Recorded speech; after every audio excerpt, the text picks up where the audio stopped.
Good afternoon. Welcome to a very special edition of 13 News at 4. Dustin and Felicia here, and we are going to be bringing you the sights, the sounds, and the delicious smells of the State Fair over the next 2.5 hours tonight. I mean, there's literally so much to do here, and we have tried to do as much as we can, and we want to take you along on the ride. Literally, some of the rides, we want to take you along. I mean, it's been so much food, it's been so many activities, so many different things to do for all ages, and this is going to be the day. And this is the day. This is the day, and it's also just been great to visit with everybody out here. I mean, it's like a giant family reunion. So I know. We're we love our 13 News viewers. Yeah, we're going to be talking with them. We'll have much more over the next couple of hours, but we want to head back into the studio right now to Ann and Sean because we want to know what the forecast is looking like ahead tonight. Hey, guys. Yeah. Hi, that's a good question. I know it's hot and steamy right now, but Sean is tracking the potential for rain, and he lets us know what's that looking like right now. Well, it depends on your area. The fair dodged the storm bullet earlier this afternoon. Southsiders, Southeast siders did not dodge it, and we've got some heavy rain on radar. I've circled the state fairgrounds on live Doppler 13 radar, and you can see from their live shots the sun is now out over the fairgrounds. It's been rather cloudy. Here's the metro area radar. You can see what's left of that big storm that went through Morgan, Johnson, Shelby counties. And we've got heavy storms right now that are lining up over Monroe, going to move through Brown counties. And unfortunately, and this has been a theme most of the summer, we have a flash flood warning for parts of Monroe County, not including Bloomington right now. That's subject to change. It does include Lake Monroe. Radar rain estimates for this over the last couple of hours of nearly 4 inches. So these cells on radar, although they are scattered, will be heavy rain producers. With all that said, we're going to get some sunshine too, and there's going to be some dry time. We'll talk more about the rest of your evening and some hot weather ahead in the 7-day forecast. All right, Sean, thanks so much. And remember, you can always keep track of the scattered storms as they move through if you use our live Doppler 13 weather app. It has our updated forecasts and our blogs and interactive radar. If you want to get it, it is a free download and it's in your phone's app store. All right, it is now 4:03. Let's get back out to the Indiana State Fair where there are sights to see, experiences to live. Dustin and Felicia know this all too well. So guys, I understand you were kind of running around trying to pick your favorite places today, and one of them happens to be this glass blowing adventure. Tell me about it. Yeah, so this is really cool. As we all know, there's the food, you can see the animals, but there's also a lot to do and a lot to learn about here at the State Fair. Absolutely. We actually found this glass blowing workshop, and we had to see what it was all about. Take a look. The art of glass blowing has been around for centuries, and it's something you can try here at the Indiana State Fair. We just take rods of glass and anything you could think of, we melt it into those shapes. Yeah, it's a pretty wild thing. 4,000 degrees is enough to make these intricate shapes and designs at the iconic DIY glass blowing workshop. We've got 30 colors back there. They can pick any 2 colors that they like. Then we go through a little safety demo, make sure that they know how to stay safe while playing with a 4,000 degree flame.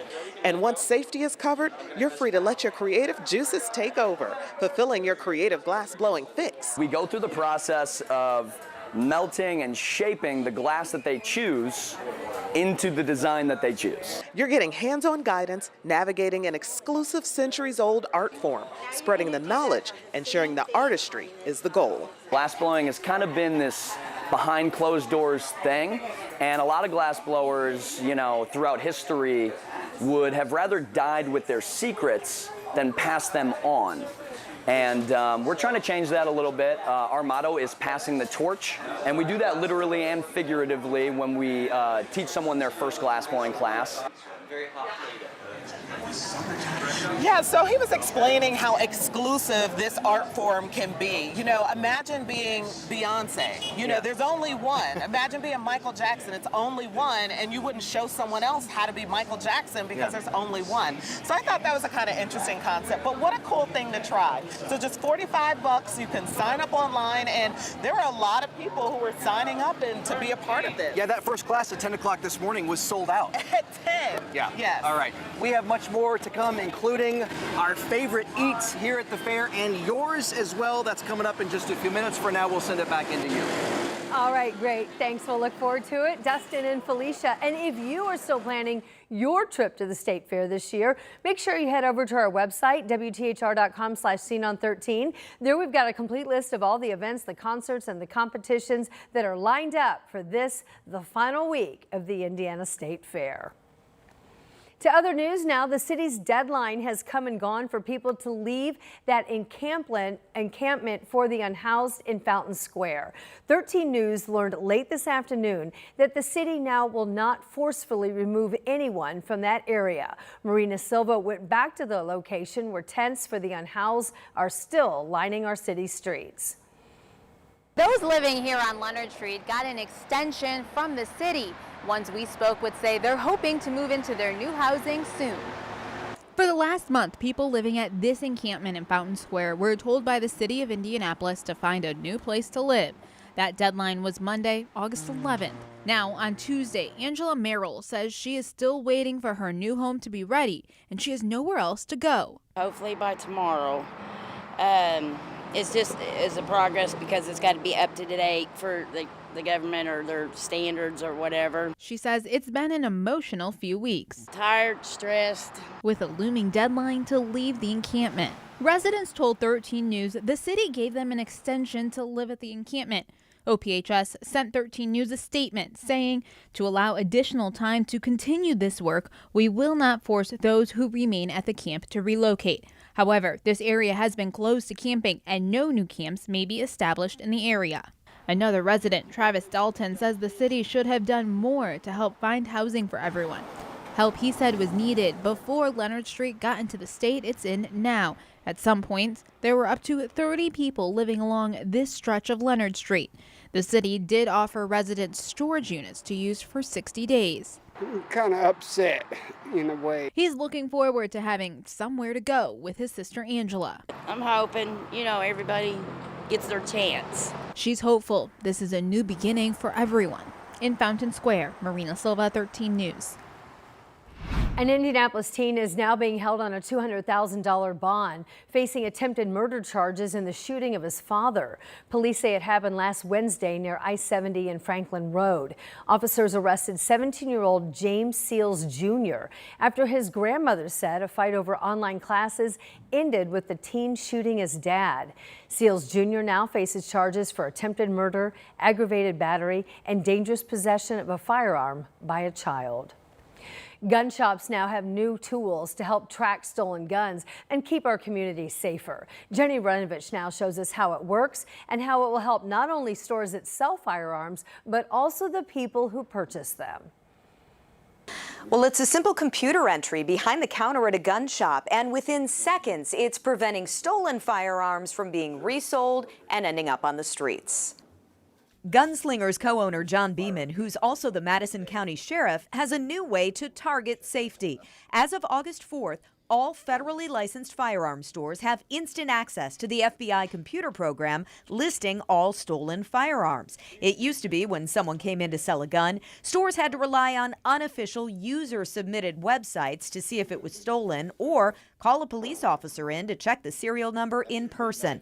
Because of resources, that often just didn't happen. Well, now shops can quickly check the serial number themselves before a purchase. No record means not stolen, keeping their shop, their buyers, their communities safer. It's a big deal in that it minimizes our exposure to purchasing stolen firearms, and it's another effort to help law enforcement to remove stolen firearms from the street. I don't want to be a participant in this cycle of crime where they make a benefit of peddling stolen firearms. If a shop discovers a gun has been stolen, they'll contact police and hold on to the gun for an investigation. In Anderson, Jenny Runovich, 13 News. All right, parents, listen up. If you happen to have a student that has an individual education plan, also known as an IEP, Have you, perhaps like others, had issues accessing it? The Department of Ed's transitioned to a new platform for this school year that manages these IEPs. Those are plans to help students with specialized needs get help in the classroom. Now, the DOE says they launched the new system through Power Schools last month. They acknowledge now that teachers and parents are having access issues and they're trying to fix it. The master coach, Brittany Turner, works with parents on managing their students' IEP. And when it comes to limited access with IEP, she says the biggest issue she sees right now is for new students. And you're relying on, hopefully, this teacher in this other district that I've never talked to made a hard copy of this IEP and put it in the file, and hopefully they're going to send that to me even though it's not required. The Department of Ed says parents should work directly with their school to access their child's IEP, and schools should reach to their designated technical contact to get help.